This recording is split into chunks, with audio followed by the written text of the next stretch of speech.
Student, today we will start our theme third, an empire across three continent. एक ऐसा शासन जो three continents के पार स्टैब्लिश किया गया था. We will discuss in this chapter. The Roman Empire covered a vast stretch of territories that included most of Europe as we know it today and a large part of the Fertile Crescent and North Africa. जो Roman empire था उसने बहुत ज़्यादा vast area covered किया हुआ था territories का, जो कि यूरोप में, और आज हम उनको जो फर्टाइल क्रिसेंट है यूरोप में का जो फर्टाइल एरिया है वहाँ तक वो स्ट्रेस्ड हैं, फैली हुई हैं और नॉर्थ अफ्रीका तक फैली हुई हैं. इस चैप्टर में हम देखेंगे कि जो एम्पायर है वो किस तरह से ऑर्गेनाइज्ड किया गया है, उन्होंने किस तरह से पॉलिटिकल अपनी फोर्सेस को कैसे शेप दिया, कैसे अपना स्टेटस या अपना डेस्टिनी को स्टैब्लिश किया, and the social groups into which people were divided, और जो सोशल ग्रुप्स थे वो पीपल्स के लोगों के कैसे डिवाइड हुए. You will see that the empire embrace a wealth of local culture and languages, that the women had a stronger legal position than they do in many countries today. अब यहाँ पर बहुत सारे ऐसे जो कंट्रीज़ हैं local languages के द्वारा उन्होंने आपस में अपना ग्रुप बनाया या ऑर्गेनाइज्ड हुए, और बहुत सारे ऐसे कंट्री थे जो एक दूसरे की इकनॉमी या वहाँ के स्लेव लेबर या उनकी जो भी उनकी कल्चर था उसके कारण वो आपस में ऑर्गेनाइज्ड हुए थे. From the 5th century on, the empire fell apart in the west but remained intact and exceptionally prosperous in its eastern half. इसकी 5th सेंचुरी में जो यहाँ का एम्पायर था ये बहुत ज़्यादा फेल डाउन हो गया था, और फेल डाउन होने के बाद यहाँ पर सिर्फ थोड़ा सा ही जो एरिया था वो प्रॉस्परस था, ईस्टर्न हाफ ही एरिया प्रॉस्परस था. लेकिन जो कि यहाँ के खैलिफेट थे वो, जिसके बारे में भी आप नेक्स्ट चैप्टर में आगे पढ़ोगे, उन्होंने भी अपनी प्रॉस्पेरिटी और यहाँ के ट्रेडिशन या उनकी कल्चर, रिलीजियस, उन सबको उन्हें विरासत में मिली और उन्होंने इसको अपनाया था. Roman historians have a rich collection of sources to go on. जितने भी रोमन हिस्टोरियंस थे उनके पास एक बहुत अधिक कलेक्शन था इसके बारे में जानने के लिए. उसे भी उन्होंने 3 ग्रुप्स में डिवाइड किया था: टेक्स्ट, डॉक्यूमेंट्स एंड मटेरियल्स. जितना भी टेक्सुअल सोर्सेज हैं included historian of the period written by contemporaries annals, because the native was constructed on our year by year letters, speeches, sermons, laws, and so on. Documentary sources included mainly inscription and papyri. Inscription were usually cut on stones, so a large number of survive in both Greek and Latin.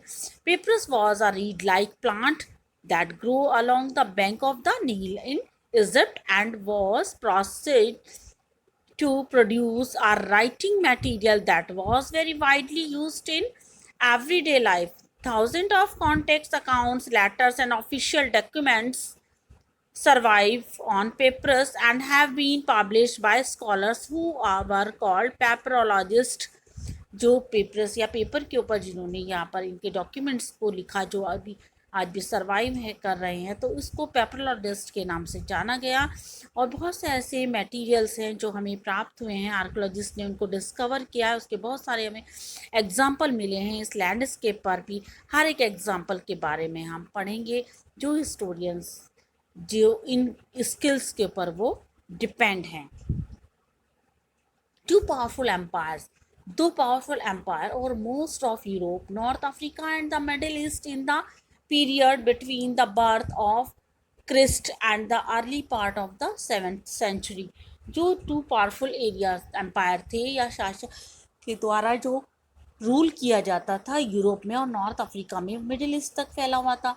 और ये जो area है ये Christ के birth से 7th century में यहाँ पर एक्सटेंड था.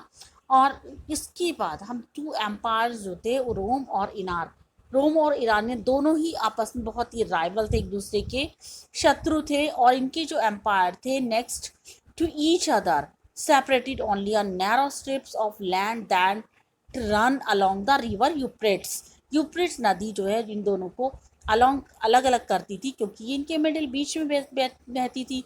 और इस चैप्टर में हम देखेंगे कि जो रोमन एम्पायर है, but we shall also refer in passing to Rome's rival Iran. Iran, and if you look at the map, you will see that the continents of Europe and Africa are separated by a sea that stretches all the way from Spain in the heart of Rome Empire. जो यहाँ का area है, this sea is called the Mediterranean, इसको Mediterranean के नाम से जाना जाता था। और यहाँ पर जो ये डोमिनेटेड है ये एरिया, इसको सी बोथ डायरेक्शंस में हम इसको देखते हैं, इसके चारों तरफ सेक्शन में सी या समुद्र स्थित है। और यहाँ पर डेन्यूब, राइन ये नदियाँ बहती हैं, जो इसको बहुत ज़्यादा एक्सपेंस किए हुए दूर दूर तक फैली हुई हैं। Desert called the Sahara. The vast stretch of territory was the Roman Empire. Iran controlled the whole area south in the Caspian down to the eastern Arabia, and sometimes large part of Afghanistan as well. As these two superpower had divided up most of the world that the Chinese called Tarshan Greater Chin, roughly the West.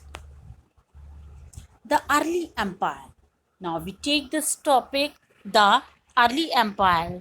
जो Roman empire है can be broadly divided into two phases, early and the late. जो Roman empire है उसको हम two parts में divide कर सकते हैं, अर्ली और लेट। जो 3rd सेंचुरी थी वहाँ पर हिस्टोरिक ने यहाँ पर इनको बिटवीन इस लैंड के बीच में उन्होंने देखा और इसको अर्ली और लेट दो में उसको डिवाइड कर दिया।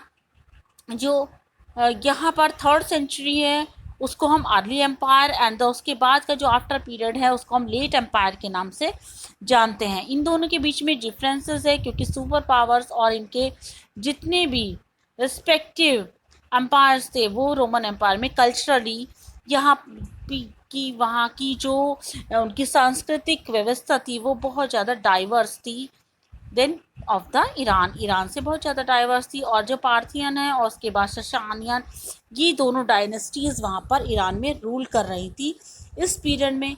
और इसकी पॉपुलेशन भी वहाँ की ईरानियन की बहुत अधिक थी। जो रोमन एम्पायर था उन्होंने भी bye contrast with was a mosaic of territories and culture bounded together of common system government. इनकी जो गवर्नमेंट है एक कॉमन सिस्टम गवर्नमेंट थी जिसने इनको बाउंड किया हुआ था। और बहुत सारे जो लोग थे वहाँ के वो बहुत अधिक अलग अलग तरह की लैंग्वेज उनके एम्पायर में बोलते थे, लेकिन उनका जो पर्पस था सिर्फ एक एडमिनिस्ट्रेशन के द्वारा लैटिन और ग्रीक लैंग्वेज ही वहाँ पर वाइडली रूप से यूज़ की जाती थी। इंडीड द ओनली लैंग्वेजेस, वास्तव में ये दोनों सिर्फ एक ही लैंग्वेज थी। इसके बाद और भी क्लासेस थी, वहाँ पर ग्रीक भाषा में लिखा गया, लैटिन भाषा में लिखा गया। ब्रॉडली लैंग्वेजेस जो वहाँ के कुछ एरियाज़ में मेडिटेरियन एरियाज़ में उसको बोला जाता था। Latin speaking, Cyrenaica, Greek speaking, all those who lived in the empire were subject of a single ruler, the emperor, regardless of the where they lived and what language they spoke, किस तरह से वो रहते थे, क्या language बोलते थे, इसका भी यहाँ पर बहुत इफेक्ट पड़ा। और इसके बाद जो इनकी रेजिम इस्टेब्लिश की गई अगस्टस के द्वारा, the first emperor in 77 BCE was called the प्रिंसिपेट के नाम से उसको जाना गया। जो वहाँ के रूलर थे उनकी अथॉरिटीज़ थी और लीडिंग सिटीजन्स। इनका जो एक्चुअल मीनिंग था प्रिंसिपेट का कि प्रिंसिप में एक लैटिन वर्ड था, इसका मतलब था अपने सिटीजन्स को लीड करना या उनका नेतृत्व करना।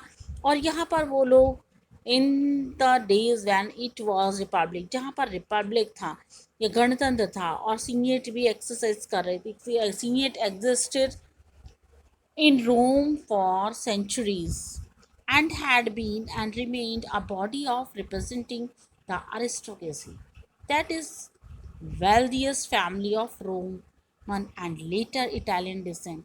बहुत सारे से लैंड ऑनर्स भी थे यहाँ पर जो ग्रीक में उन्होंने लैटिन लैंग्वेज में लिखा, उनके बारे में लिखा, उनके बैकग्राउंड के बारे में लिखा। बहुत सारे ऐसे एम्परर भी थे जो यहाँ पर हॉस्टाइल थे, और सीनियर सेनेटोरियल क्लासेस भी थी, उनका बिहेव भी था, रिपब्लिक भी इस्टेब्लिश किया गया।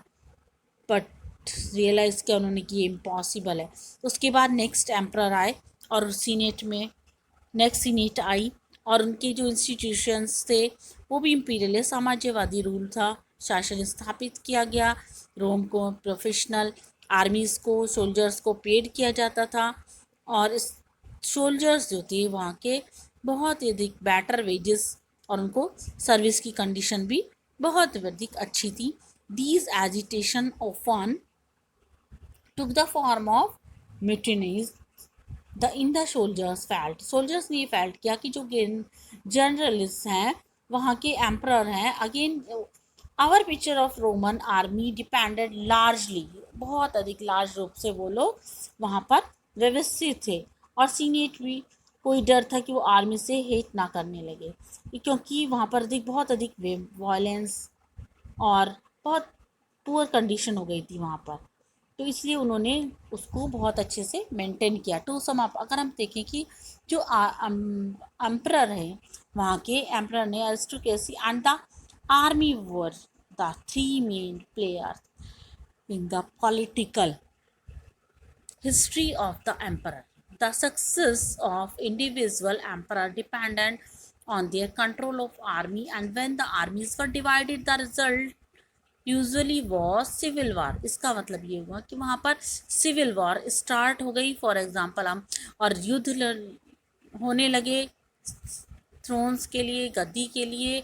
और एग्जांपल के हम देखो ट्रिब्यूटरीज जो 14 से लेकर 37 सी तक second line of Roman Empire was not natural son of Augustus, the ruler who founded the principate, but Augustus adopted him to ensure a smooth transition. जो उनकी एक्सटर्नल पावर थी उन्हें फर्स्ट 2 सेंचुरीज तक उन्होंने उसको अगस्टस ने, जो कि ऑलरेडी वहाँ पर एक वास्ट एम्पायर उन्होंने इस्टेब्लिश किया, और जो अगस्टस एज थी वो बहुत ही प्रॉस्परस एज मानी जाती है। इट मीन्स कि उनके शासन में उनका मिलिट्री कॉन्क्वेस्ट करने के बाद उन्होंने ये शासन इस्टेब्लिश किया था, और ट्राजन fruitless occupation of territory across the Euphrates in the year 113 to 17 CE abandoned by the successor।